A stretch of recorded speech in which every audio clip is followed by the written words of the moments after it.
திருப்பிரியன் இங்க பீகார்ல நிதிஷ்குமாருக்கு நடந்ததுதான் நாளை இங்கு திரு எடப்பாடி பழனிசாமிக்கும் நடக்கும் அப்படின்னு சொல்றது எதன் வெளிப்பாடு? இல்லை, அதாவது இந்த சொல்கிறத நீங்கள் மேலோட்டமாக பார்த்தீங்கன்னா இதோட பொருள் உங்களுக்கு புரியாது. ஸோ இன்னும் கொஞ்சம் டீட்டெயில்டாக கடந்த கால விஷயத்தெல்லாம் பார்த்துட்டு தான் நீங்கள் பண்ணணும். பாஜக பல மாநிலங்களில் வளருவதற்கு முன்னாடி, அது தானே வளருவதற்கு முன்னாடி அங்கே இருக்கிற மாநில கட்சிகளை பிடித்து வளருவது ஒரு பழக்கம். அப்புறம் வளர்ந்த பிறகு அந்த மாநில கட்சிகளை ஓரம் கட்டிட்டு அவர்கள் தாங்களாகவே ஒரு அரசாங்கத்தை பிடிக்கிற அளவுக்கு அவங்க வளருவாங்க. அது அவங்களுடைய திறமைன்னு வச்சுக்கோங்களேன். இப்போ உதாரணமாக பார்த்தீங்கன்னா ஒரிசாவில் பிஜு ஜனதாதளோட ஒரு 10 வருஷ காலம் கூட்டணியில் இருந்தாங்க. 1998 2010 வரையும் நினைக்கிறேன். சரி.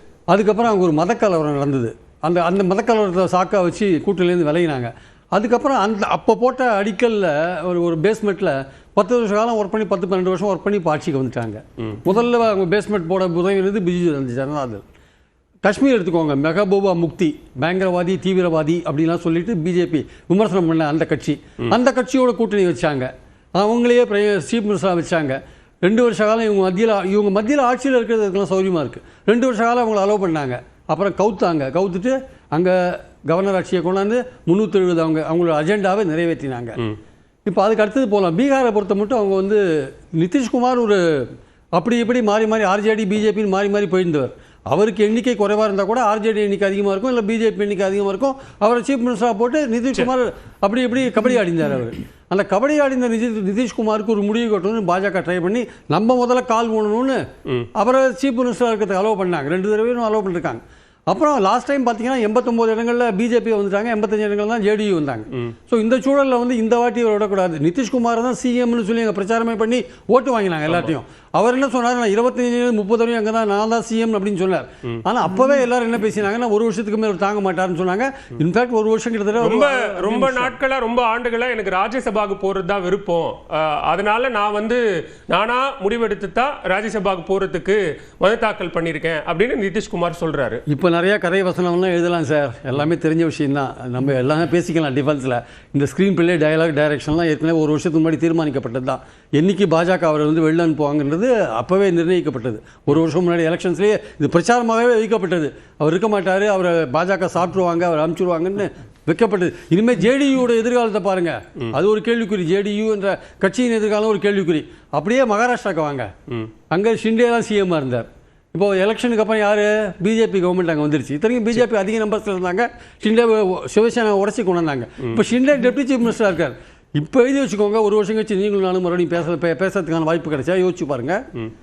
அடுத்த வருஷம் சிவசேனான்ற கட்சி இருக்கா, இல்லை அஜித் பவாரோட கட்சி இருக்கா, அது பாஜகவோட சேர்ந்துருத்தான்றதை நீங்க அடுத்த வருஷம் நீங்க இப்ப இங்க அதிமுக கேட்கக்கூடிய கேள்வி என்னன்னா, 2021 அதிமுக பாஜக கூட்டணி போகும்போதும் இப்படியான ஒரு நரேட்டிவ் தான் நீங்க தேர்தல் களத்துல வச்சீங்க. ட்ராக் ரெக்கார்டெல்லாம் வச்சிட்டு நீங்க பாஜகவை ஒரு மதவாத சக்தி அப்படின்னு உருவகப்படுத்தி சிறுபான்மை மக்களுக்கு எதிரான ஒரு கட்சி அப்படின்னு உருவகப்படுத்தின ஒரு நரேட்டிவை நீங்க 2021 வச்சீங்க. இப்போ உங்களுக்கு அந்த மாதிரி வைக்கிறதுக்கு எதுவும் இல்லை அப்படிங்கிற காரணத்தினால நீங்க பீகாரை பாருங்க, இதை பாருங்க அப்படிங்கிற ஒரு தோற்றத்தை ஏற்படுத்துறீங்கிறது அவர்களுடைய. அடுத்தது ஆந்திராவுக்கு வாங்க. ஆந்திராவில் இப்போ அதிகாரத்தில் பங்கு பெற்றிருக்காங்க BJP. Take it from me, another 10 இயர்ஸ்ல பாருங்க அங்கே தெலுங்கு தேசத்தோட நிலைமை என்ன ஆகுதுன்னு பாருங்க. இதெல்லாம் நடக்காதுன்னு சொல்ல முடியாது. ஐ ஹவ் டோல்ட் யூ, நடந்த விஷயங்களை உங்களுக்கு சொன்னேன் நான். சரி, இதில் பாஜகவோட திறமைன்றது ஒன்று இருக்கு, அதை நான் அப்ரிஷியேட் பண்ணுறேன். பொலிட்டிக்கலாக மெனோவரிங் பண்ணுறதுன்றது சாதாரண விஷயம் இல்லை, அது பண்ணி மேலே சார். இங்கே திரு எடப்பாடி பழனிசாமி ஒரு விஷயம் சொல்றாருல்ல, தேர்தலுக்காக நாங்கள் கூட்டணி வச்சிருக்கிறோம், தேர்தல் முடிஞ்சிச்சுன்னா நாங்கள் வெளியேறிடுவோம், பிச்சிட்டு போயிடுவோம் அப்படின்னு சொல்ற அந்த ஸ்டேட்மெண்ட் இருக்குல்ல, அது கிளாரிட்டியா இல்லையா? அது சார், பாஜக ஜெயலலிதா இறந்து போன பிறகு இன்னைக்கு வரை அதிமுக நடக்கிற எல்லா விஷயங்களுக்கும் காரணம் பாஜக சார். இதை சும்மா பூசி மொழிகளாம் பேச வேண்டிய அவசியமே கிடையாது. பாஜக தான் இதுக்கு பின்னாடி. தர்ம யுத்தத்திலிருந்து ஆரம்பிச்சிங்கன்னா சசிகலா தொண்டர்கள் ஏற்றுக்கலன்னு கேசிபி சொல்றார். அதே சசிகலாவை பாஜக அலோவ் பண்ணி தான் எல்லாரும் அம்மா பின்னாடியே போயிருப்பாங்க, சின்னம்மா பின்னாடியே போயிருப்பாங்க. அதான் உண்மை. பாஜக ஏற்றுக்கல, அவங்க பவரில் இருக்காங்க, சென்ட்ரலில் எல்லா விதமான அதிகாரத்தையும் கையில் வச்சுருக்காங்க. அதே சின்னம்மா சின்னம்மா நீங்கள் தான்மா வரணுமா காலில் போய் விழுந்தீங்கல்ல எல்லாரும், அதே பாஜக அலோவ் பண்ணியிருந்தா இன்னைக்கு சொல்கிற தொண்டர்கள் ஏற்றுக்க மாட்டாங்கன்னு கிடையாது. எல்லா தொண்டர்களும் ஒரு பின்னாடி தான் போயிருப்பாங்க, அந்த அம்மா பின்னாடி தான் போயிருப்பாங்க. அதை தாண்டி அதிமுகவுக்கு எதிர்ப்பாக யாரெல்லாம் நின்னாங்களோ, சட்ட போராட்டம் பண்ணாங்களோ, அவங்களையெல்லாம் தாண்டி எடப்பாடி பழனிசாமி தான் தான் கட்சி, தான் தான் பொருளாளர் அப்படிங்கிற இடத்துக்கு வந்து எடப்பாடி பழனிசாமி நல்லா மேனவர் பண்ணிட்டார் சார். அவர் அவரோட ஸ்கில்ல நான் பாராட்டுறேன். கட்சியை தன் கைக்கு கொண்டு வந்துட்டாரு. யார் யார் 4.5 வருஷ காலம் அவருக்கு உதவியாக இருந்தால் இப்போ பன்னீர்செல்வத்தை முதுகில் குத்தினார், அவரை பதவியில் ஏற்றின சசிகலாவை முதுகில் குத்தினார், அவருக்கு உதவியாக இருந்த தினகரனை முதுகில் குத்தினார். இதுக்கு எல்லாத்துக்கும் அவருக்கு உதவினது யாருன்னு பார்த்தீங்கன்னா தினகரன் சசிகலாவுக்கு உதவினது பாஜக. அப்புறம் பன்னீர்செல்வம் பாஜகவோடய நல்லா தான் இருந்தார். கடைசியில் அவரை முதல்ல குத்துறதுக்கே பாஜகவோட உதவி வாங்கிட்டார், பாஜக உதவிகளும் குத்திட்டார். ஆனால் அதிமுகவை பாஜக சாப்பிட்டுருமா, அங்கே பீகாரில் நடந்து இங்கே நடக்குமான்னு கேட்டிங்கன்னா அதற்கான நேரம் இன்னும் வரவில்லை. அதற்கான நேரம் தமிழ்நாட்டில் வரல இன்னும். அந்த 5 வருஷம் ஆட்சியில் கழிச்சாங்க தவிர இல்லை. அந்த என்டிஏ ஆட்சின்னு திருப்பி திருப்பி திருப்பி பாஜக சொல்றோட விஷயம் என்னன்னா, எப்படியா நாளைக்கு வந்து அதிமுக ஆட்சியில் வந்து வச்சுக்கோங்க, அதிகாரத்தில் பங்கு என்ற விஷயம் பாஜகவுக்கு கிடைத்தது என்றால் எழுதி வச்சுக்கோங்க, அடுத்த 10 வருஷம் அதிமுக ஆட்சியில் இருந்தால் அது அதிமுக ஆட்சியை வந்து கபலீகரம் பண்ணிடுவாங்கன்றதான் உண்மை. ஓகே, பேசுவோம். திரு புதுக்கோட்டை சீனிவாசன், இங்க அதிமுகவில் எடப்பாடி பழனிசாமிக்கு பதிலாக வேறு ஒருவரை பொதுச் செயலாளராக ஆக்குவதற்கு பாஜக திட்டம் போட்டு ஆளெல்லாம் தேர்வு பண்ணிட்டாங்க அப்படின்னு பேசியிருக்கிறார் இன்றைக்கு முதலமைச்சர். எப்படி பார்க்கிறீங்க? இல்ல, முதலமைச்சருடைய ஜோசியம் வந்து என்னைக்குமே பலிக்காது. அவர் வந்து அதிமுகவுக்கு வந்து நிறைய சொல்லியிருக்கிறார். ஐயா எடப்பாடியாரோட ஆட்சி, அதிமுக ஆட்சி ஐயா எடப்பாடியார் தலைமையில வந்தப்ப கூட 1 வாரம் தான் நீடிக்குன்னு சொன்னாரு.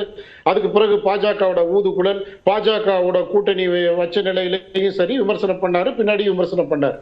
ஆனா அது எதுவுமே உண்மை இல்லை.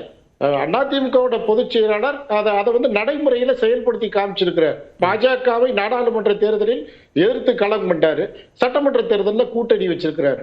அதாவது திமுகவிற்கு ஒரு மரபு வழி அரசியல். அப்பா கலைஞர் என்ன சொன்னாரோ மகன் ஸ்டாலின் சொல்றாரு. கூட்டணி வச்சுக்கிட்டா இவங்க இப்படி சொல்லுவாங்க, கூட்டணி இல்லைன்னா அப்படி சொல்லுவாங்க.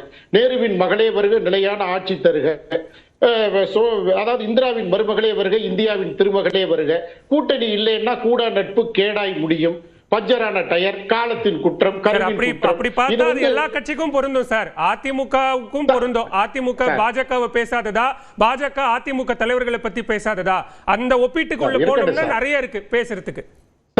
இல்ல சார், அதாவது தேர்தல் கூட்டணி, தேர்தல்ல வந்து ஒரு பொது எதிரியை வீழ்த்துறதுக்காக அதிமுக கூட்டணி அமைச்சிருக்காங்க. பீகார்ல நிதிஷ்குமாருக்கு நடந்தது நாளை முதலமைச்சர் ஐயா எடப்பாடியாருக்கு நடக்கும்னு சொல்றதுக்கு முன்னாள் முதலமைச்சர் முன்னாள் முதலமைச்சரா இல்ல முதலமைச்சர் ஆனா மக்களுடைய தீர்ப்பு அப்படிதான் அமைய போகுது, அது வேற பிரச்சனை. அதாவது இவர் வந்து நிதிஷ்குமார் அவரு நீங்களாவது முதலமைச்சருக்கு வரீங்க, அவரு அதிமுக பொதுச் செயலாளருங்கிறாரு. அதிமுக பொதுச் செயலாளரை மாத்திரத்துக்கு பாஜக தயார் பண்ணிருச்சு, ஆளெல்லாம் தேர்வு பண்ணிட்டாங்க சார். அதிமுக புரட்சி தலைவர் அண்ணன் கேசிபி சொன்ன மாதிரி பொன்மனச்செம்மல் புரட்சி தலைவருடைய விசுவாசிகள் தொண்டர்கள் நிறைந்த ஒரு இயக்கம், கோடிக்கணக்கான தொண்டர்கள் நிறைந்த இயக்கம். இந்த தொண்டர்கள் தான் ஒரு தலைவரை உருவாக்க முடியும். இந்த கட்டமைப்பு திமுக மாதிரி குடும்பத்தில் உள்ளவங்க தான் தலைவராக வர முடியும், குடும்பத்தில் உள்ளவங்க தான் அமைச்சராக வர முடியும். அந்த போக்கு இல்லை இங்க. ஒரு தொண்டர்கள் நிர்ணயம், யார் தலைவர்னு தொண்டர்கள் தான் முடிவு பண்ற ஜனநாயக இயக்கம் புரட்சி தலைவர் பொன்மனச்செம்மல், எம்ஜிஆர், புரட்சி தலைவி அம்மா, புரட்சி தமிழர் எடப்பாடியார். இவர் அரசியலுக்காக ஒரு கற்பனை கலந்து பேசுறாரு. அதிமுக இருக்கிற ஆளுகள் எல்லாம் எப்படா வெளியில வருவாங்க, நம்ம தத்து எடுத்து கட்சி நடத்தலான்னு. அதாவது சொந்த தெம்பை பத்தி இவருக்கு கவலை இல்லை. இருக்கிற ஆட்களை பிடிச்சு கொண்டு வந்து 22 கூட்டணி கட்சி பிப்ரவரி 22 தான் கூட்டணி ஆரம்பிச்சிருக்கிறாங்க. பேசி தொகுதி மெகா கூட்டணி பிரம்மாண்ட கூட்டணி ஆச்சு, பிரம்மாண்ட கட்சி